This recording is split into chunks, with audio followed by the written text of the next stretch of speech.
Hi, it's Christopher, Mono County Library Director and co-host of the Oxygen Starved podcast. And it's Book Talk Friday, meaning I've got some great library books to share with you today.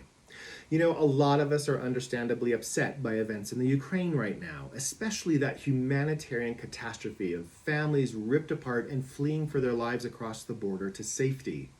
And of course, we know that isn't the only place this is happening. People are fleeing war and persecution in many places around the world.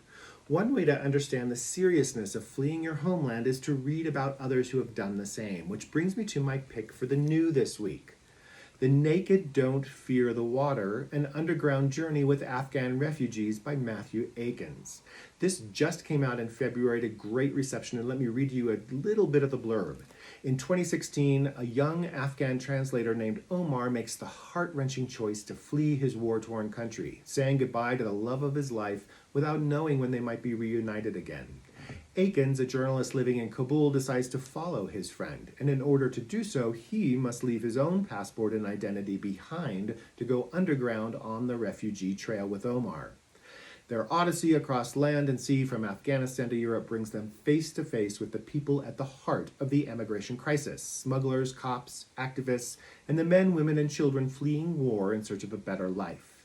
Now, Akins is a young but veteran war reporter who captures the suspense and emotion of the refugee trail expertly while casually tossing off comments about daily life in war-torn Kabul, like the hotel he was staying at was on a cordoned-off street to protect guests from kidnappings, but expose them to the occasional car bomb. As he spins out Omar's story, he is well aware of the irony that he himself could choose, with the act of a simple phone call, to return to his comfortable life, an option Omar does not have. One of the many positive reviews of this book describes it as a heart-wrenching portrait of resilience and ingenuity under the most trying of circumstances. Of course, we have many instances in the Western Hemisphere where even today people are fleeing conflict, persecution, and violence to find safety. We are still grappling with our own complicated legacy, from forcing indigenous peoples off tribal lands to slavery and its aftermath. And that brings me to another title for this week that you may have missed when it first came out to rave reviews in 2007. I've Got a Home in Gloryland, A Lost Tale of the Underground Railroad by Carolyn Frost. Frost is a Canadian researcher who had done decades of research on the Underground Railroad, that clandestine network of allies and safe houses that escaping slaves could use to travel to the safety of northern states and Canada. So clandestine, we are still learning details about these routes today. This book brings to light one of the fascinating stories. In 1831, a black man could be a slave when standing on the south bank of the Ohio River and a free man on the north.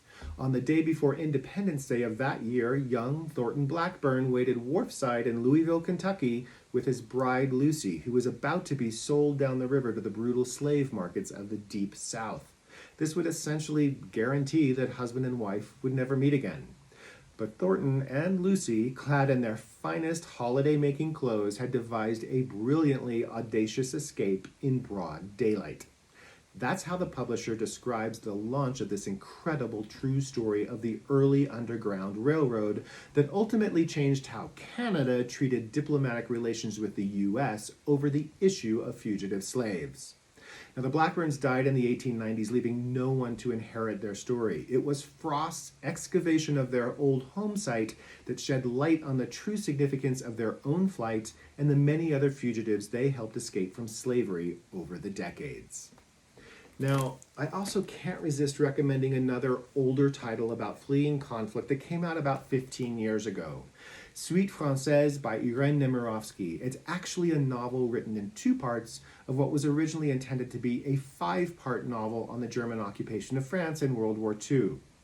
What makes this novel compelling is that she was writing it in real time, directly living or witnessing the harrowing experiences of fleeing Paris on clogged roads during the German invasion, and then living in small-town France during the occupation. Nemirovsky had fled before. She was Ukrainian, born in Kyiv, and had fled the Bolshevik Revolution as a child with her family. Despite being a novel, the descriptions of what felt like an entire city fleeing for its life in the face of evasion, the stress, the uncertainty, the loss, the struggle to hold on to the last shreds of dignity, it is all conveyed with a realness here that will raise the hairs on the back of your neck. She was a successful writer, but Nemirovsky was also a Jew in occupied France, and in 1942 she was arrested and sent to Auschwitz, where she died shortly thereafter at age 39. Her daughters took this manuscript with them into hiding, and only many decades later finally was it published to global acclaim in the early 2000s. The immediacy of this novel has drawn comparisons to the Diary of Anne Frank, and author Anita Bruckner describes it as an heroic attempt to write a novel about a nightmare in which the author is entirely embedded. It is thus an act of moral courage beyond the norm. This is Suite Française by Irène Nemirovsky. This is I've Got a Home in Gloryland by Carolyn Frost. And the pick for the new this week, The Naked Don't Fear the Water by Matthew Akins. 3 terrific and 3 important reads about the refugee experience, all available from Mono County Libraries. Come in and grab one of these or another great read this weekend. In the meantime, stay safe and happy reading.